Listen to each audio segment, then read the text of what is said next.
Bismillah ar-Rahman ar-Rahim. The Meanings of the Quran, Volume 1. This book covers Surah Al-Fateha complete and Surah Al-Baqrah from verses 1 to 29. And this is a translation of Matalib al-Furqan, Volume 1, written by Allama Parwez. These are the references which I have consulted in putting these slides together. And this is our contact in case there is a question or query regarding this presentation or all of our previous presentations. An overview of the book. It is a translation of the Urdu book by Allama Parwez titled Mutalib al-Furqan, Volume 1. The English title which is given to this book is The Meanings of the Quran, Volume 1. The book was originally published in October 1975 in Lahore by Tolu Islam Trust, Pakistan. It covers Surah Al-Fateha and verses, as I said earlier, 1 to 29 of Surah Al-Baqrah in detail. Though Allama Parwez has written a number of other books covering various topics of interest from the Quran, here he has taken each verse as a topic and has expounded the meanings by cross-referencing with other parts of the Quran, which is normally called Tasriful Ayat by Allama Parwez. In this process of explaining the meanings, he has gone into considerable detail to highlight those beliefs and concepts prevalent among the Muslims of today which do not find support from the Quran. The emphasis is on reading the Quran and explaining the system of Deen as an alternative to the man-devised systems. Deen presented and outlined by the Quran is not a religion, and Allama Parwez has put a lot of emphasis on this aspect because if we consider Islam as religion, then our mind does not move away from the sectarian versions which are prevalent in today's world. And Islam being a system as put forward by the Quran, then our outlook totally changes and we start looking with a different context at the Quranic verses. This aspect runs through the book consistently and it helps to clarify the distinction between the two. The book is available on amazon.co.uk as well as on amazon.com. Just to give the difference that amazon.co.uk is that part of Amazon which deals with Europe and the UK, while amazon.com deals with the rest of the world, which includes America, Canada, Australia, and New Zealand, etc. And this is the front of the book, The Meanings of the Quran, Volume 1, Exposition of the Quran from the Quran itself, G.A. Parwez. And this is the back side where a brief summary is noted. General points in the study of the Quran. I thought to note these down as well because it's a good opportunity to look at that what is in the Quran and what Allama Parwez has noted down when he carried out his own study and research in the Quran. The style of the Quran is not like ordinary books in which the book is divided into different chapters and every chapter has a specific topic and all that is required about it is described within this chapter. So if somebody is looking at the Quran for the first time, they will find it that things are not noted down as chapters. There are 114 surahs, but all these surahs also have different topics, different subjects discussed, and they appear to be to a superficial eye as it's rebuilt. In order to understand this aspect, the Quran is like a compilation of different addresses over a period of 23 years. And this is a very important point for those who want to have a deeper look into studying the Quran, that these are addresses, these are words of Allah which were revealed to the messenger and were put together and organized in what is called today as the Quran. In it, a matter has appeared at one place, then its further explanation is noted at another place, an addition is made another place, and an exception is noted in another surah. So Quran wants a lot of intense focus and attention within its concepts, which essentially deal with the human psyche. So once we go through this and make an effort, because making an effort is part of being human. The Quran is, in fact, drawing our attention to this aspect that in case you want to benefit from this guidance, you will have to go through whole of it and to get the gist of the system of Deen and its related aspects. Furthermore, different aspects of various realities are presented in relation to different subjects again and again. It has called this style of expression as the Tasrif al-Ayat, i.e. bringing verses to the fore again and again. In this way, it has defined and made clear the meanings of its terms. So there is a lot for all of us that once we go through the Quran and by studying the books of Allama Parwez, and then of course studying our own self as well, because once we pick up the method and the technique of understanding the Quran, then Quran reveals itself, that is its own context and perspective on Deen, and it makes it very easy to go through these verses, and we then really do not require a lot of help from outside. One fundamental condition for the understanding of the Quran is also this, that until the time that we do not free our mind of pre-established ideologies, beliefs, and concepts, the correct meaning of the Quran will not be understood. Any individual who comes to the Quran with some pre-established beliefs so that he can obtain authority and support for his own view from the Quran cannot access the truth. There is a great reality in this statement, because if I'm holding on to my own views and then I go to the Quran and try to understand what is given in the Quran, then a lot of things will not make sense to me because I'm looking at it with a contaminated mind. So if mind, that is my consciousness, has those beliefs, those concepts, and those ideologies and dogmas, which are part of me because of my own experiences and religion and the politics and others, what is going on in the world, then essentially Quran will not present itself as a system. Then we will be mechanistically going through it.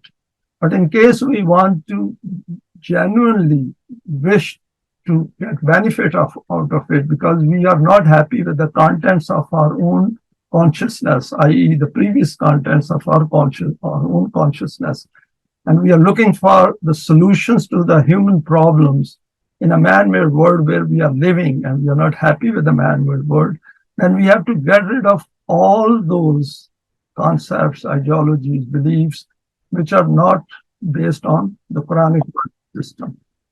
It's not easy, I know, because it takes time. We have to give ourselves a few years before that we get rid of the previous ones lying within our subconscious, even consciousness, and then the Quran will start making sense.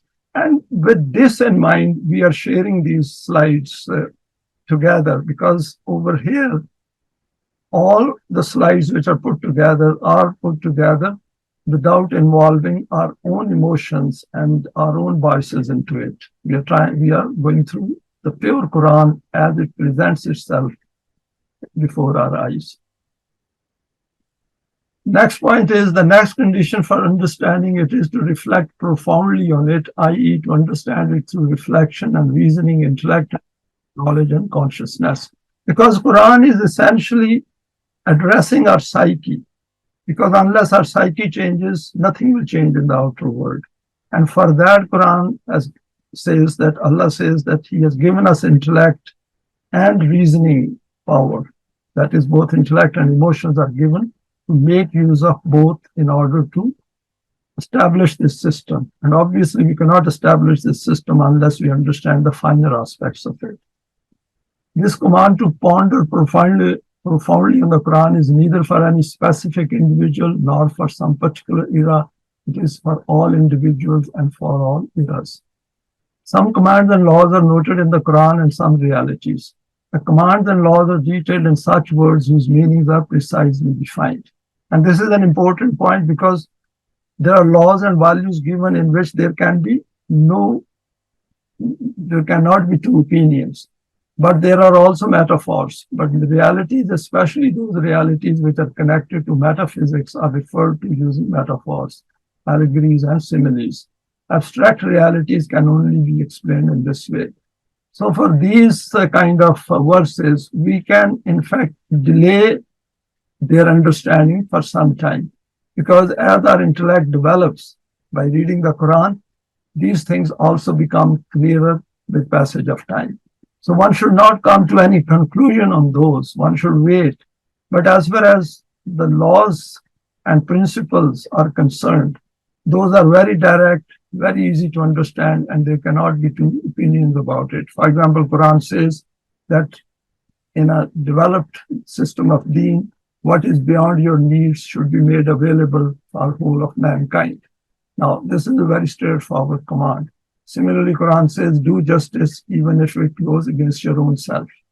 So these are the kind of verses in which there cannot be two opinions, and one can figure these out as we go through the Quran. The state of Quranic guidance is also this, that some commands in it are defined and some are in the form of principles and values. As far as principles and values are concerned, the Quran has not itself specified details about their practical application. These have been left to the Islamic system of the state, that it should devise ways to implement these practically according to the demands of their respective times. Another very important point, that it does not give us all subclauses and further details. According to the times in which we live, we have to figure out and create these subclauses through mutual consultation. Some guidelines in the study of this book. The significance of this book as a tafsir is that the meaning of every verse is made clear in the light of other parts of the Quran itself. There is no contamination by any sectarian stain in this tafsir, as Parwez did not belong to any of the sects. His beliefs and views are based on the Quran. And these can be verified by us as well. As we go through his books, we will see that these are purely from the Quran and cross-referring to other parts of the Quran. So Quran essentially explains itself by cross-referencing of the verses. That is what it calls the Tasriful Ayat. In the book, the literal translations of the verses are noted where required, and this is for comparison. Generally, their meaning is explained because we go through the book, we will appreciate later on that the translation of the Quran cannot be done in any language. This aspect is also discussed in detail. And this presentations or previous presentations through which we have gone through, we have seen that translation, literal translation of a verse can only make sense if we have a good grasp of the overall message of the Quran.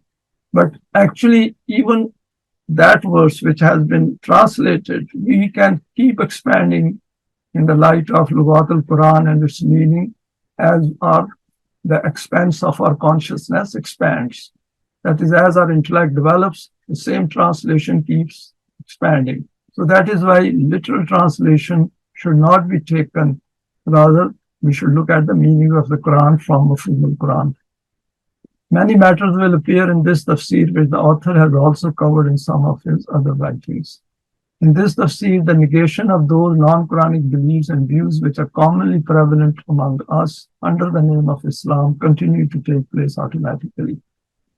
Reference to any sect or personality is only noted where it is unavoidable. It is not intended from this to mock any sect or personality. Over here, author is very, very careful that only those things are given which are relevant in terms of understanding the difference between the prevalent versions of Islam and the system of being put forward by the Quran. The chapters of this tafsir are not according to the Quranic division, but instead are according to the division of topics in this tafsir. And we will look into it as we go along. Summary of points covered in Surah Al-Fateha. The meaning of Bismillah ar-Rahman ar-Rahim with which the Quran starts. It is in relation to the divine attributes of Rahman and Rahim. The translations do not do justice to this first verse of the Quran. These two attributes are explained in some detail later. It's a very good explanation of Bismillah ar-Rahman ar-Rahim, which we normally say that started with the name of Allah, who is Rahman and Rahim, and normally it is translated as compassionate and merciful. And the author has gone through a lot of detail to understand that this is actually introduction of the Quran in terms of the system of Deen. The next important explanation is of the word or term hamd, which is used in Alhamdulillahi Rabbil Alameen. Here both Hamd and Rabb are treated eloquently to provide the context of the Quran being a book of guidance. Hamd is normally translated as praise, and Allama Parwez has gone into significant detail to differentiate between Hamd and other words which are used in the Arabic language for praise. The concept of Allah is also touched upon. However, this is dealt with in great detail in the book titled The Human Self and Allah. The author keeps referring to his other books wherever appropriate. Next is, since Ar-Rahman Ar-Rahim has again appeared here, it scrutinizes it in great detail to expound its meanings with respect to various aspects of the nourishment and development of human life. Because Rahman and Rahim have the same root, Rahm, and from that he explains the difference between the normal evolution, a progressive evolution, and emergent evolution. It's a very fascinating discussion which is included in this volume, and it's worth going through it. In the next verse, Malik Yawmiddin, the word Deen is analyzed as this is the focus of the whole of the Quran, Deen as a system.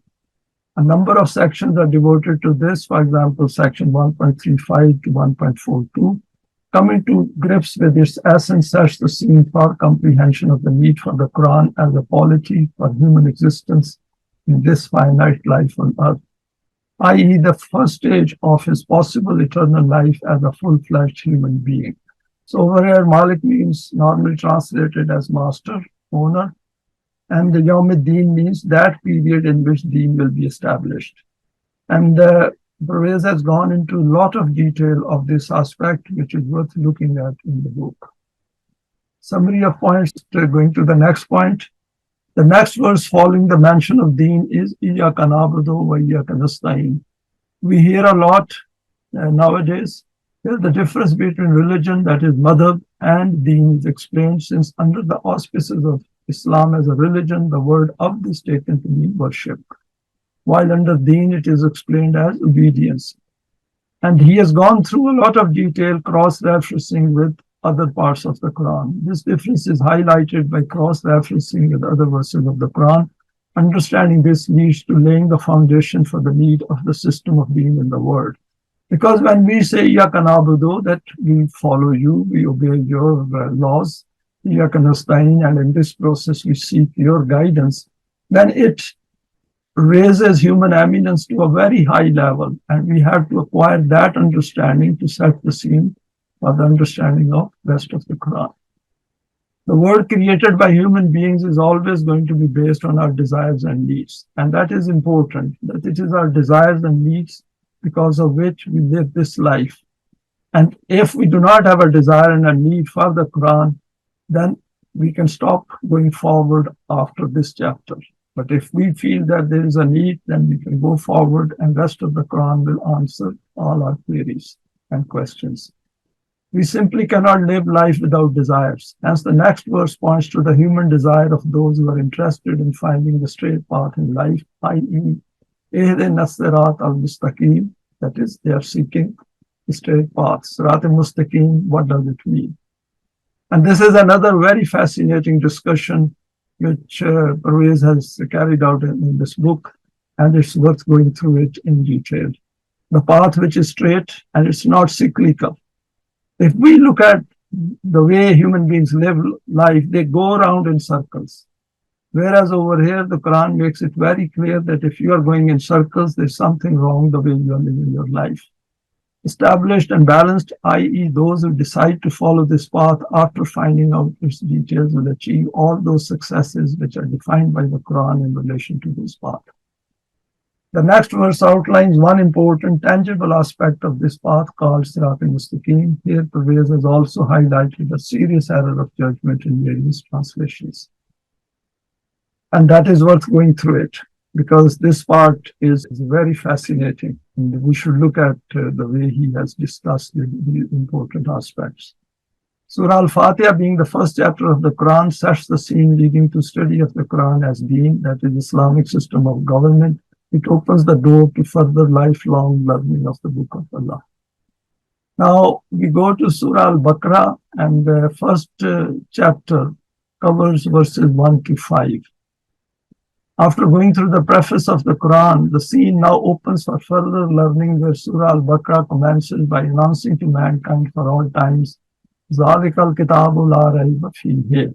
This is the book, that is Al-Kitab, which will provide the guidance for which you showed desire and need in the opening chapter of the Quran, i.e., we said, اهدنا الصراط المستقيم. What will it do? It will remove doubts and suspicions arising in the human mind, and then what will happen is that those who become muttaqi by using its guidance, they will become guided onto Sirat al-Mustaqim. This verse also needs a lot of reflection, and Parwez has gone into a lot of detail to discuss it and to provide motivation as well. Because as we go through this book, we should try to look at it, that what is in it for us, for each one of us. This aspect is explained by the author in great detail in this chapter of the book. Part of this explanation includes Iman, defining Mu'min and Muslim, the case of Muslims by birth, Taqlidi Maslik and its effects, the rule of law. There is a lot covered under this chapter, and it's amazing how he has picked up different aspects related to these verses. The next aspect, which is covered in some detail, is the issue of the establishment of Salat. And Quran says, وَيُقِيمُونَ الصَّلَاةَ. The Salat mentioned in the Quran is in relation to the establishment of the system of Deen. A lot covered over there. All those who want to see the existing ritualized version of namaz and what is given in the Quran, they will find a lot there to understand. Now, summary of verses 1 to 5. Many aspects of Salat are covered by the author, which include, for example, the issue of reading namaz, timings of namaz, numbers of rakat, recitation and Salat, the issue of sex, what needs to be done. The point over here, which at times becomes very challenging for us, is that how do we relate the present ritualized practices to the system of Deen? And if we understand the Deen, then we understand the perspective of these rituals, because we try to approach these rituals without understanding the Deen. Whereas the first step is to understand the Deen and what is the role of individuals and society within that system. And then these things will become clearer, because Deen makes us understand the higher purpose of life and why there is a need for Deen to replace the man-made systems. What do we get from system of Deen? And that is something which we need to look at when we go through these aspects in this chapter. The next important aspect of the system of Deen is the means of sustenance and their distribution. The Quran has decreed, وَمِمَّا رَزَقْنَاهُمْ يُنْفِقُونَ. That is the next part of the verse. In this part of the verse, two important words appear which are examined in detail, and these are rizq and infaq. In order to understand the Quranic system of sustenance, the basic mentality behind the capitalist system is explained here. Some light is also thrown on the teaching of Karl Marx. Because unless we compare the system of Deen and its distribution of means of sustenance with the man-made systems, we cannot get the true perspective. Because most people think that with minor adjustments within the capitalist system or within the socialist or communist system, we can achieve the purpose of the Quran.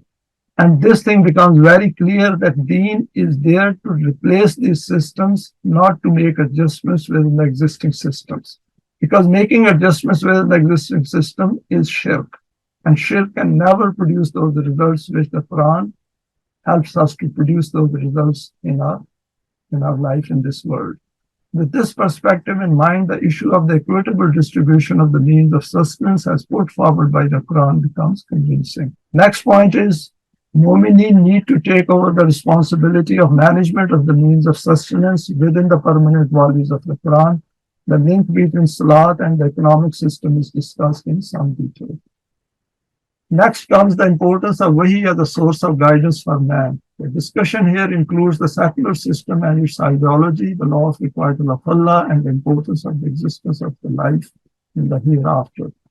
The Quran states an important fact in verse 24 that وَبِالْآخِرَاتِ يُوقِنُونَ, that by becoming muttaqi, as stated earlier, we get the assurance of the hereafter, or we become assured of the unseen. The aspect of the connection between this life and the life of the hereafter is discussed in some detail here. Then a summary is presented at the end of the coverage of verses 1 to 5. It is a good summary in case someone wishes to cast a glance at the details covered under these verses and in this chapter of the book. So that is a very positive aspect of this book, that all chapters have a summary at their end. So in case we want to find out what is covered in the chapter, we can go directly over there. In summary, it is about Muttaqeen, mentioned at the start of the surah, who traverse the journey of life under the guidance of the law of obedience bestowed by their Rabb. And these are the very people whose fields ultimately achieve fruition. This category is of those people who desire to protect themselves from the destructive outcomes of the wrong path of life, and their wish is that the correct path appears before them. Now we go to the next two verses. Actually, there is a lot in chapter 1 which I have omitted, obviously for the reason of time, but it's worth going through it in the book. And if you look at the contents of the book, they're all sectioned and subsectioned and subsectioned, and we can go through those topics and find out the one which interests us.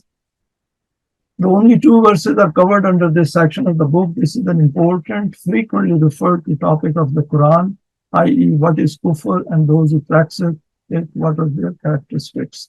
So kufar is the title of this topic of this particular chapter. That is verses 6 to 7.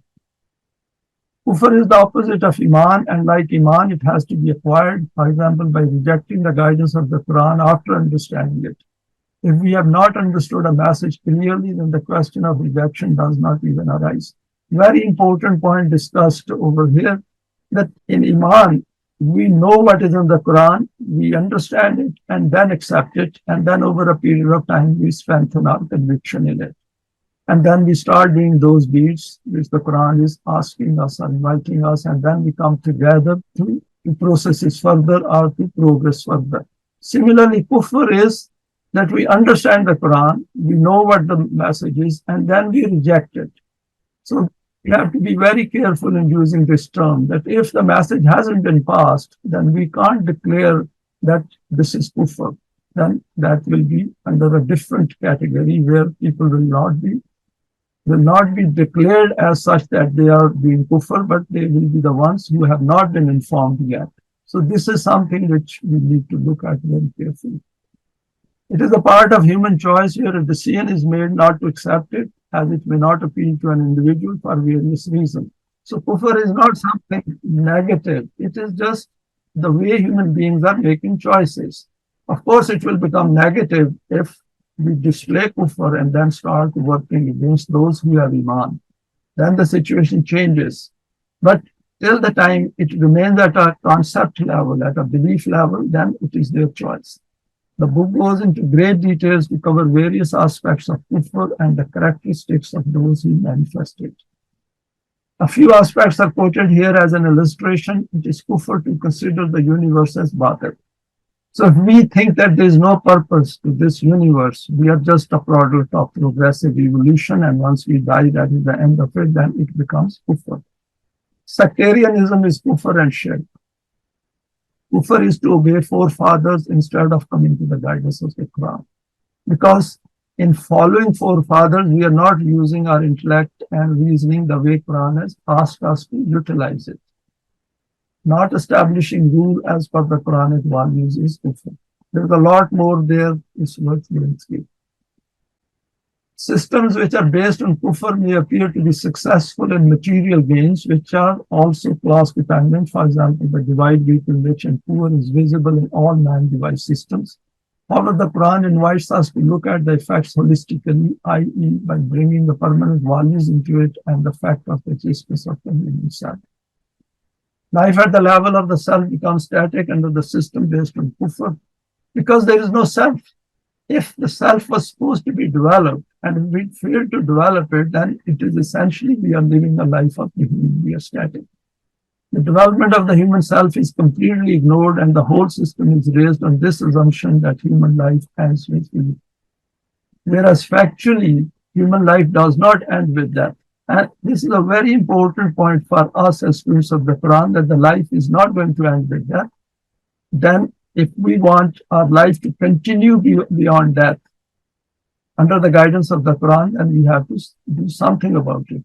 And we can only do something about it if we first understand the whole mechanism, the whole procedure, the whole process. The evidence for this exists within the concept of the human self as put forward by the Quran. Just as there are laws relating to the human body, there are also laws relating to the issues of the human self, the law of requital, the law of respite, the law of rise and fall of nations before a few. Some aspects of the human psyche are also analyzed, including the issue of locking our hearts. Because if I have a choice in intent and I do not wish to use that choice in intent as per the guidance of the Quran, then essentially I block my heart from this option. So other options are available to it, but this option, I have blocked it, and as a result, I will not get the benefits of this option. And as a consequence, not being able to see things clearly, there's a summary included at the end of this topic as well. Now let us go to the next set of verses 8 to 20, and this chapter is titled as Munafiqeen or hypocrites. Very interesting chapter, and it's quite big, and even from academic point of view, it is worth going through it because there is a lot on human psyche as well. Then the subject of hypocrites is dealt with in detail. This commences with the verse, وَمِنَ النَّاسِ مَن يَقُولُ آمَنَّا بِاللَّهِ وَبِالْيَوْمِ الْآخِرِ وَمَا هُمْ بِمُؤْمِنِينَ. That there are people among mankind, among yourselves, who say with their lips, آمَنَّا بِاللَّهِ, that we have iman in Allah, and also وَبِالْيَوْمِ الْآخِرِ, also in the life of the hereafter.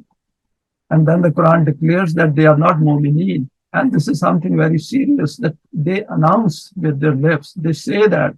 But what is the reason that the Quran says that you are not mu'mineen? I.e., those people who state their iman from their lips, but the Quran does not accept it and declares they are not mu'mineen. This is a serious flaw in the psyche of such people, and the book goes into detail about this, discussing it in the light of other verses of the Quran, seeking help from modern psychology. Coming to grips with this kind of human psyche is important, as it helps to put our own path straight, as well as understanding those who come and join this Matin Mu'mineen. The Quran has cautioned Mu'mineen all along to remain vigilant and alert about others. Words are cheap, it is actions which require our full attention. And this is important, that I say that I am not a munafiq, and then I say I don't need to understand others. Then I am of no use to the system of Deen, because it is not helpful that even if I am not a munafiq, I am not a hypocrite, I do not show those tendencies, I am a pure mu'min as, let's say, defined by the Quran. Even then, we need to understand others because we are surrounded by all kinds of human beings. So that is the point which is discussed in detail in this chapter. There is a coherence between the heart and tongue in both Iman and Kufr, mutual harmony with Haqq and truth in Iman, mutual conformity with Batil and Kufr. But when there is no harmony between the heart and tongue, then such an individual remains neither a mu'min nor a kafir. In Quranic terminology, he is termed a munafiq. And very important point, because in Iman, one is 100% on the guidance of Allah. He accepts it and then follows it. In Kufr, one is 100% rejecting the Quran after understanding it and does not want this, and that is kufr. In munafiqat, in hypocrisy, one is outwardly portraying as the one who has iman, but inside the heart is displaying kufr.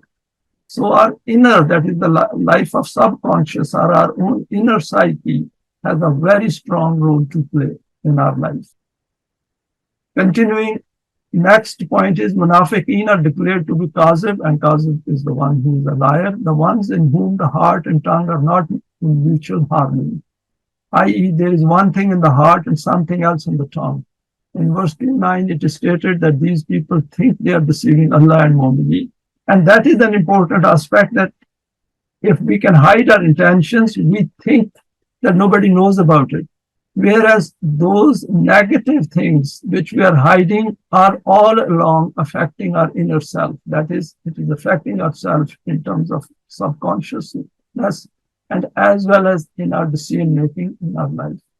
But in actual fact, they are deceiving themselves, not anyone else. However, they do not comprehend this at a conscious level. Clearly, they cannot deceive Allah. However, for Mu'mineen, the Quran has highlighted such signs of the hypocrites in light of which no one who possesses any vision can be deceived. And that is why it is important to learn it, because then we can understand the behavior of others vis-a-vis us and vis-a-vis others. It is possible they may deceive someone for a short while, but after this, when the false veneer slips off, they cannot do it again. The next point is, now the question remains of how they deceive their own selves. Here the book goes into details about psychological facets of human beings, for example, heart and mind, consciousness, etc. Their conduct and behavior leads to being mistrusted by others, and this aspect is discussed in some detail about how their destructive mentality causes problems for their own selves. Next point, because this acquired trait leads to a change in the human psyche, and this in turn manifests in the outer world, the Quran has mentioned various problems the hypocrites created for the Islamic system. For example, intrigues and disputes, and this is part of modern media, for example, false accusations and rumors. Again, we can see it all around, causing divisions which already exist. The whole human political system is based on divisions, teasing virtuous women, and we can see that going around in the world, this women harassment and Me Too campaigns and all that is part of it. Severing of relationships. Next is, as part of this discussion, the attitude and conduct of Jews and Bedouin Arabs is mentioned and explained, which throws light on certain aspects of the human psyche. The difference between accepting Iman with the assent of the mind and heart and accepting it without involving the heart is explained. Recognition of hypocrites in any society is to be done through signs of their conduct. Allah is not going to put it in our heart or tell us because He has stopped. Even the Messenger of Allah was not told about them. It is clearly stated in the Quran that you will have to recognize them through their deeds, not words. And this aspect is discussed in some detail.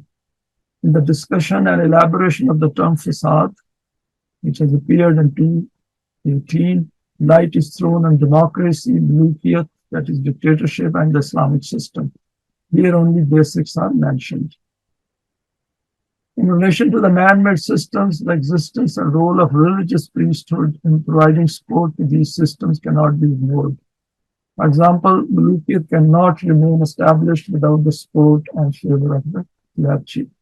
No human being can agree to willingly bow before any other human being, hence cannot accept the rule of mulkiyat.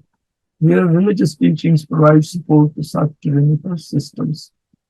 Next is, there is some discussion about the economic system, including the capitalist system and its basics, control of the means of sustenance in a few hands, leads to gross inequality in the distribution throughout the world. This aspect will be dealt with in more detail in the next chapter.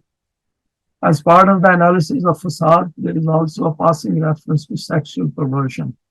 Though in volume 7, a more detail is covered. The Quran places great emphasis on the unity of mankind, and here the book has discussed this by quoting from various modern thinkers and about their opinions on finding solutions to the chaos and conflict in the modern world. Next point is, the issue of defining good and evil has been endlessly discussed in the philosophical domain of human thought. The author has gone into considerable detail to cast a light on this important issue in light of the Quran. The terms khair and shar have appeared in the Quran for this. Khair means good, shar means evil. And this is very interesting, that how in a simple way the Quran defines what is absolute evil and what is absolute good. What is absolute good and absolute evil? You see, this needs to be defined. The Quran declares that it is simply not possible for human intellect that it can ascertain absolute good and absolute evil. Only the wahi of Allah can do this. At times, man dislikes some things which are in fact bad, i.e. beneficial for him, and prefers those things and holds them dear which are harmful to him. Allah has established the permanent values and immutable principles and has passed these on to mankind through Wahy. Every one of those actions which is according to these principles and values will be fair and beneficial. That which is contrary to them will be shar or harmful. Very important that if the system is not there and we are not utilizing and using the criteria of permanent values in the world, then we are essentially living in a system which is not good for mankind.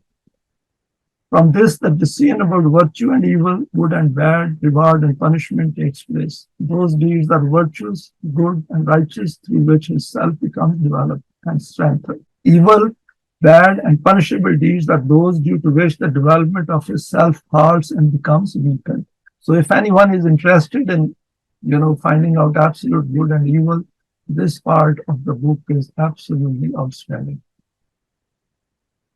Next point, under Munafiqeen, towards the end of this section of the book, a summary is included which provides a succinct overview of the gist of the discussion under this topic of Munafiqeen. A few aspects are shared here.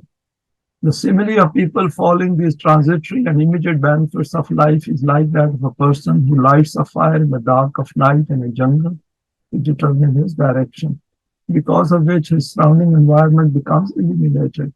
But immediately afterwards, this fire becomes extinguished, and this way Allah's law leaves him astray in darknesses in such a way that he can see nothing. In other words, the attractions of immediate benefits do cause the eyes to light up, but after this, such a darkness descends that in this, not only do the eyes become ineffective, but all paths of rational thought become obscured and man becomes deaf, dumb, and blind, i.e., devoid of intellect and reasoning, and by becoming overwhelmed with emotions, deprived of the ability to differentiate between profit and loss, and no further possibility of returning to the correct path remains for him. And if you remember, it is the Quran which has declared in Surah Al-Baqrah that Allah lazina amanu yukhrijuhum min az-zulumat ila an-nur, that Allah is the companion of those who have accepted Iman, and he brings them out of darknesses of life into light. Now we go to that part of the book which deals with the chapter 5, and in this An-Nas, mankind is covered. The basic address of the Quran is to mankind. It mentions different groups and categories of men in accordance with the differentiation in their character and behavior, actions and deeds, and qualities and traits. Otherwise, its message is very much for universal mankind. And we as students of the Quran have to keep this in mind. The Quran's address is whole of mankind, and then sub-address is Mu'mineen. Because Mu'mineen are the ones who are going to work on behalf of whole of mankind, for the good of whole of mankind. And it's like a seed that it gradually grows. So one should not be discouraged with the majority around us who may not be interested in the Quran, but we can only say that once we have passed on the message to every individual in the world. The aim and objective of the Quran is to connect the whole of mankind in a relationship of universal brotherhood. It states that at the beginning of their communal life, man lived in the form of one ummah. But after that, they created mutual differences and became divided into different tribes, clans, parties, and nations, which was a natural outcome because human beings have dissonances within themselves, which tend to display in the outer world in their relationships with others. In order to remove these differences and divisions, the process of divine guidance and direction commenced. And that is a very pertinent sentence, and we need to keep it in mind as we keep studying the Quran. The messengers were sent as givers of glad tidings and as warners. They were bestowed with a code of values and laws so that through these they could cause these divided human beings to become one ummah again. So the important thing is that we have to recognize that division within us before coming to the guidance, and then observe it in others as well. Because wherever people show these tendencies, that means they need the guidance of the Quran, only if they are interested. It is due to this that verse 221 becomes the basis for this chapter and such the scene for an address to mankind. Next point is, in connection with this processing of unity, the address invites mankind to obey the laws of Rabb. i.e., the one who, while providing nourishment to something, takes it stage by stage from its starting points to its destination of completion. The provider of the means of nourishment to everything as per its needs. And this is an important concept which we should come to terms with and then explain to others. When the issue of creation and the provision of the means of sustenance is discussed in relation to humankind, Allah first of all created the means of sustenance and nourishment, and then following this, that creation for whom this wherewithal was required. We see in the world vast proportion of creation remains deprived of the means of sustenance which men have held back in their own hands. Otherwise, Allah had created these resources and means for the rububiyyat of the whole of mankind on an equitable basis. This aspect is addressed in some detail in this chapter. Under the aspect of creation of the universe with man possessing choice and intent, the book discusses the important topic of Amr and Khalq. This is also a fascinating chapter, and a lot more is covered than what I have been able to squeeze in these slides. Amr is that domain in which Allah decides matters related to His intended creation, and we do not have access to this area of decision making. For example, why water is the way it is. There are more examples given over there. For example, if we look at any formula, why that formula is like that. Why fire only gives heat, not something cold or freezing. Because these are the laws set by Allah in the domain of Amr. However, when the Amr of Allah becomes a tangible reality in the domain of Khalq, and that is where we are, that is, we are the ones who benefit from this aspect of Khalq, i.e., becomes a tangible creation, then we can discover all characteristics and laws governing various things in the world and the universe. These aspects are important for us to develop this conviction that we are part of this universe which is very refined, which is controlled by laws in every aspect, and then has a higher purpose for us. Because we are the ones who have choice and intent, and these all are created for us. Both this domain of Amr and Khalq is favoring us. So we should develop confidence and trust in the laws of Allah and what is given in the Quran. The book also discusses the aspect of the creation of the universe from nothing, and this is the domain where nothing exists, i.e., there is no cause. Allah creates from nothing, and the Quran has also directed our attention to this aspect. Again, very important, because theories like Big Bang and all these cannot figure out what was the first cause. And here we come to terms with this first cause. That is why the world is the way it is. And once we get that explanation, then we get on to the nitty-gritty of the system of Deen. Because we say that, okay, we are here and now we have to function within the guidance of the Quran to establish the system of Deen so that we can move forward. Allah has called Himself the best of creators, meaning human beings are also recognized as creators participating in His act of creation in this world. Allah is the best. It includes Amr, while man is a creator of a low status. However, human being cannot create from nothing. And that is an important point, that it is not a limit. It is not something we should be seeking it.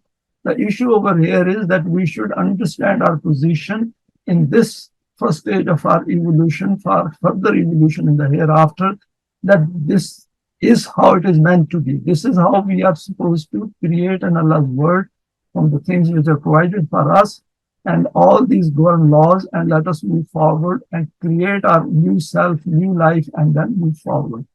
And only create new things from different material resources already present. Man is very much part of the creative process of Allah in the universe. Because this way, we come to terms with our own limitations, that we are finite beings and we cannot think of the infinite at this stage of our life. So we should wait and develop ourselves and get the things done in this world and make this world free from fear and grief and chaos and conflict in which we are at the moment under the man-made systems.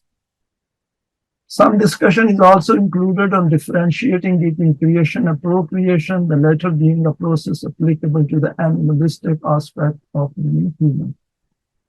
Next point, man has been questioning his own creation and its purpose in every era and time. The book deals with various aspects of human creation, which include the emergence of life in the world, the initial human creation and the subsequent process of procreation, life on planet Earth, and the issue of protection of life on the planet. Then comes the serious issue of ownership of land on the planet, which is referred to under verse 222. The people who study and even memorize the Quran seldom notice this important aspect to which Allah has drawn our attention throughout the Quran. The Quran's declaration is that land cannot be in the personal possession of any human being. It belongs to Allah and will always remain so. Where is the proof that it belongs to Allah, not to any human being? When we leave this life, when our body dies, our self goes without any material things attached to it. This question of ownership by anyone in the world and then not sharing its produce with fellow human beings is one big issue which Parwez discusses not only here, but he has authored a full book dedicated to this issue, which is titled The Quranic System of Sustenance. According to the Quran, the means of sustenance of rizq are created by Allah and only Allah is the owner. Hence, to think that someone else can also be owner of them will be shirk. And that is the position of mu'mineen. And obviously, before thinking of getting any help under Allah's laws for the system of Deen, we have to be firmly convinced of this fact in our own minds. Next, shirk is discussed in detail and its implications in the human world in terms of creating chaos and conflicts among mankind. Three important aspects are discussed here in order to make us understand the laws working in the universe and the human world.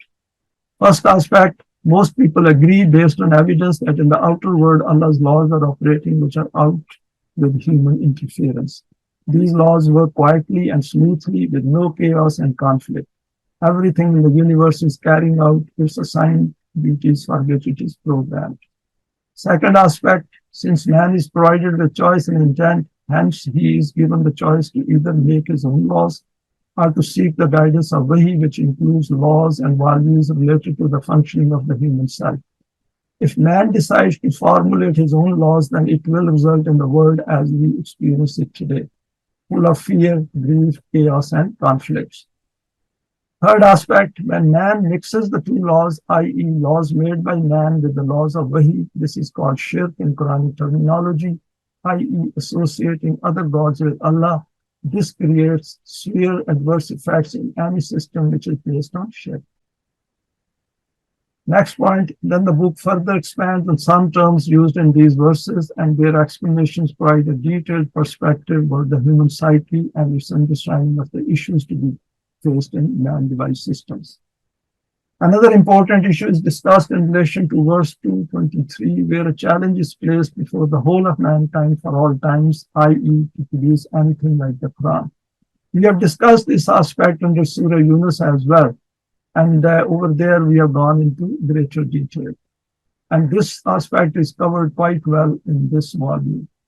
Human intellect simply cannot produce anything like it because it cannot think on those lines to which the Quran draws our attention from the beginning to the end. And this is an important point to understand and convince ourselves. We shouldn't leave it there. Oh, I believe in the Quran and that is enough for me, that it is from Allah. No, we have to, Quran is instructing us to figure it out at the level of our own intellect and reasoning. That is it the way human beings think? Can they produce anything like the Quran? Can they add anything to the Quran, like the Quran, what is given over there? Is it the complete book for the system of Deen or not? So these are the kind of questions we should answer by our own study. And this part of the book is very good on that. This is why the challenge of the Quran has never been accepted even till today. The human mind cannot create the value system bestowed by the Quran because human beings do not think like that. They always think subjectively through the prism, through the lens of their own desires and needs. Then the book expounds on the issue of Jannat and Jahannam in some detail. This topic is dispersed throughout the Quran, and what is discussed here will help to understand other verses which appear later in it. The meaning of Hur is also explained in detail in relation to verse 225. This is related to companionship based on common ideology, and this term is applicable to both men and women. The Quran throughout addresses man at the level of his self. Towards the end of this part of the book, another important aspect is touched upon, which is that of life and death. In verse 228, the Quran has mentioned death before the existing life, then death after it, and then the life of the hereafter. And in the context of life after death, it has stated that following this, no further death will become imposed. Just see that how much fear death, our physical death, imposes on us and affects our day-to-day living as well. And this aspect needs our further contemplation, because once we become free from that, and by following the Quran, of course, we do become free from that if we keep treading on this path that is called Sirat al-Mustaqim. So over here, Quran also recognizes that there is a fear of death. That means this fear of death has been created as part of our psyche, and we have to get rid of it. Immense importance is only given to the question of life after death because of its connection with the law of requital, which is the reality and basis of being. Indeed, our concern should also be about this because this is connected to kufr and iman and with the basis of being. The denial of life in the hereafter, that is, which factually exists as per the Quran, that is, hereafter exists. And we can come to terms with it if we concentrate more on ourself and its development. Leads to a lack of awareness of accountability in the world, and this creates imbalances in the human world. This aspect is discussed in detail in the book. This universal system of the heaven and earth is in action for this purpose, so that the results of the deeds of man become precisely established. In this chapter, there has been a discussion principally about humanity. After this, the Quran has noted that the communal life of man and its beginning is done with a metaphorical description of the story of Adam, which is volume 2. Now, over here, what I've done is I just put down a few slides and a few figures just to make it more interesting. First is not satisfied with the man-made systems, coming to conclusion it creates problems and is not universal, start to feel the desire and need for an alternative system, looking for guidance. So this is the state when we are coming to the Quran, that we are not happy with the man-made systems, and we are not happy with the divisions and parties and conflicts and fear in the world, and also we are not happy with the religions in which we are born, and we are not satisfied with the belief systems which we inherited. Next is, in the pursuit of searching for guidance, come across the Quran. Surah Al-Fateha introduces Allah and leads to creating a desire to obey His laws, and this leads to a further need for seeking Sirat al-Mustaqim. And now the door opens to new life once we go through Surah Al-Fatiha. Having come to grips with the preface of the Quran, that is Surah Al-Baqrah, starts to set the scene to the guidance for which desire now firmly exists. This is the book which provides guidance to those who wish to become muttaqeen.